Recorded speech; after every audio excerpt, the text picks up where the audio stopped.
It's kicked off there. Comes on the near side, working in Slater. Drops it back, center, shot, score! Mark Flood. He left to Brian Miller. Miller back pass, your shot, score! The Jets have quickly taken a 2-0 lead. Let's just say I took the toe as TV today. Myers lets it go. Interpreted line rebound. Myers has got it again. Myers swings into Roy. Roy in the circle. They set it up with patience. Got it down low. Swung out in front of him. Hamlin makes a great save on Palmville. Lado swings it back to the point. Here's Ehrhoff again with a shot. That didn't get through. Rebound. Back down. Hamlin the save. In behind the net. It's in by Buffalo. Wheel back to the point to Graviani. He leaves it to Lado. Lado for the shot. Here's the rebound. Down in front of Stuffman. He backs out again. From still free. He's up the net. Now ball in there. And the play is called. Pickle on the ball. Swung back. And left there to Boys. He moves it across ice. Roy. Myers. Boys. Doesn't shoot. Now he clears him in front of the net, but it's chipped away. Myers keeping it in. Myers gets his shot. Fired by rebound. Garrett Boy buried that one. Here is arguably the goal of the year. Take a listen. With the spinorama, arguably the goal of the year. Welcome in everybody, Joker Studio Show, YCN, and we have a special guest with us, Chris Woodard, ladies and gentlemen, NT Youth Center Basketball Hall of Famer. How are you doing today? Good, how are you, Joe? I'm doing great. So, coming up, we're going to talk about, winning the championship. We're also going to talk about your unbelievable football play in the playoffs that sent the Jacks into the semis. Yeah. We'll talk about that, and hopefully, and you probably heard about this, but the Penn State sex scandal, we'll get reaction from that, and, we got lots more to talk about. So, we'll be right back. Trigger Future YCN, he's Chris Wood, I'm Joe Kraus. Welcome back, everybody. Chris filled in for Louis Medina. I believe that he is at a football thing somewhere. I guess he's going to Ohio too, so maybe we'll tell him to bring a camera and we'll get some video. But Chris Wood is filling in for us. Thank you for filling in. I mean, it's probably an honor for you to be on the show. Yeah. The new show. Don't forget to stop on Facebook. We got some poll questions, and next week, if Louis is here, Louis and I will answer those polls, and we will also answer your questions. So if you have any questions, just post them on there. And our next poll question is: who was to blame for the Penn State sex scandal? Who should have told the police? Is it Graham Sprayer, the athletic director? The athletic directors that Joe Pa told, Joe Pa himself, Mike McQueary, who witnessed Jay Sandusky molest a kid in the shower. Now, this is a very, serious topic, and everyone's saying, oh, we're probably going to make some jokes, but, we're going to take this seriously. So, let's start with how this all happened. So, a couple of days ago, New York Times reported that Penn State was planning Joe Pa's exit and that he may be allowed to finish the season, but next year was unlikely. Then, the next day, Penn State fired him and Graham Sprayer, and I told the school that to watch this show, find out why, and for reaction. So, apparently, Jerry Sandusky, the defensive coordinator, molested, I believe, 8 kids over 15 years? Yeah, 8 kids over 15 years.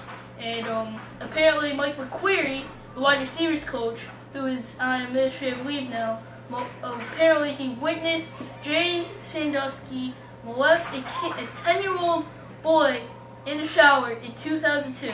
So then McQueary tells Joe Paterno tells a couple of athletic directors, and then that was it. No one did anything. And then when Paterno was fired, they also fired Graham Sprayer. So, and then on Friday, we heard that Joe Paterno hired Jay Stedwick Stallers to represent him in the sex abuse case. And Penn State also put Mike McQuarrie on administrative leave, and he told his players he's done as coach and he's in protective custody as of right now. Right now, the Nebraska, we last checked, Nebraska was winning over Penn State 17-7. We bring in Chris Ward. Chris, what is your reaction to this case? I think that Joe Paterno did the right thing of telling the athletic directors, but the athletic directors should have told the police immediately. I don't know why. Yes, I have no idea why, too. I mean, that's what I was saying. Let's just say, I really don't know how to word this, but this is only an example. So,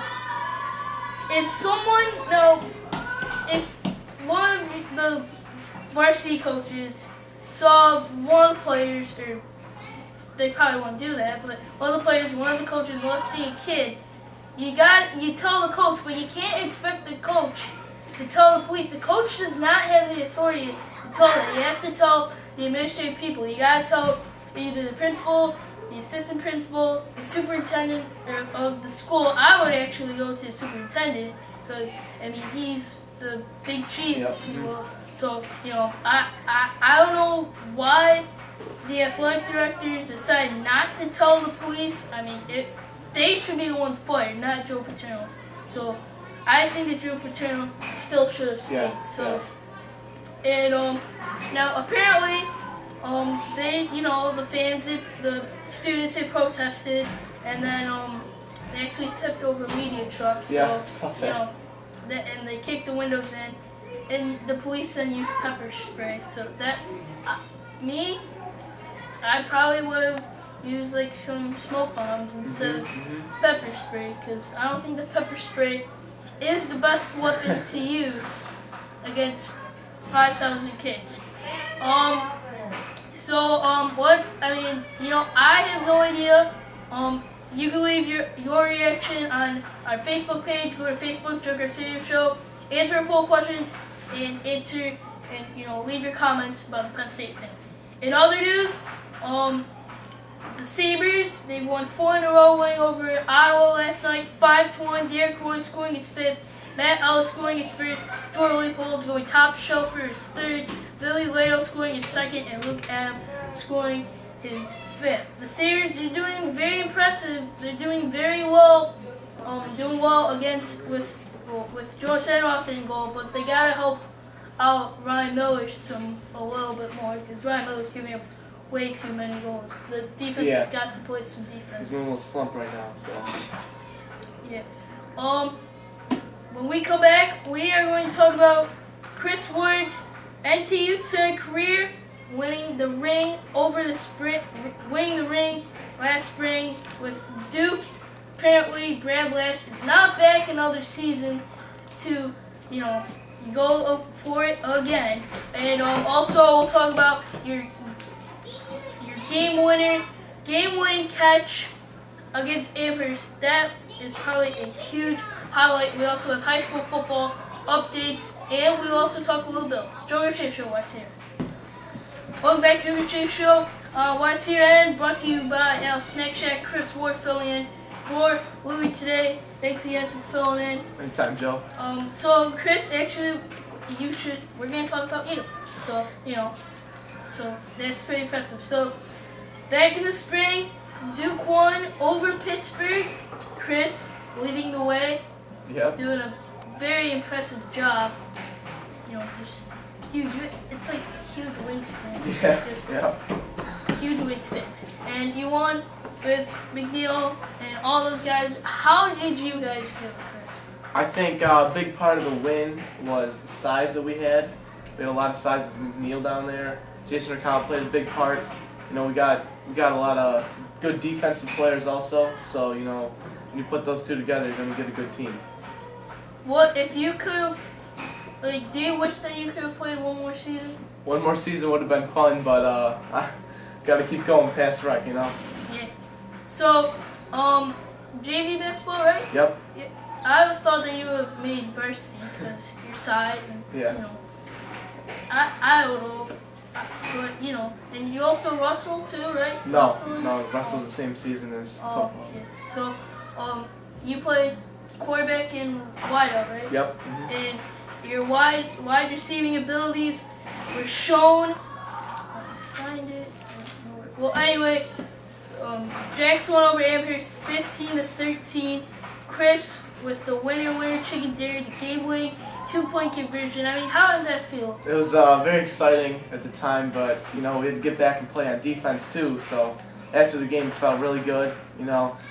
Good catch, good throw, executed really well. Good to come out with a win. That was very impressive, and that game was actually on WGR, so Yep. everyone in Western New York heard your name. Tyler Durham, 15 carries for 77 yards. Pat Angelo, 27 carries, and he's the quarterback. I mean, how come do you know why the Jack's still an option all the time? I think it works very well. Jancy brought it in 11, 12 years ago. Just because he leaves, we're still going to stick with it. It's been working ever since, so let's keep going with it. And you probably know Jed Shkrimsky very well. Yep. And I mean, he's not the tallest guy, but he's the one that it shows that he executes a lot on defense. Yeah, he packs the load. He blitzes a lot. We got a lot of special plays for him. When he comes in, he's going to get to the line. He's going to make that tackle. We got very confident in him. I'm not sure if you played in a TNT game, right? Yep. How does that feel to play? I mean, you're only a freshman, Yeah. and you make the varsity team, and then you play in arguably the most famous high school game in Western New York. Yeah.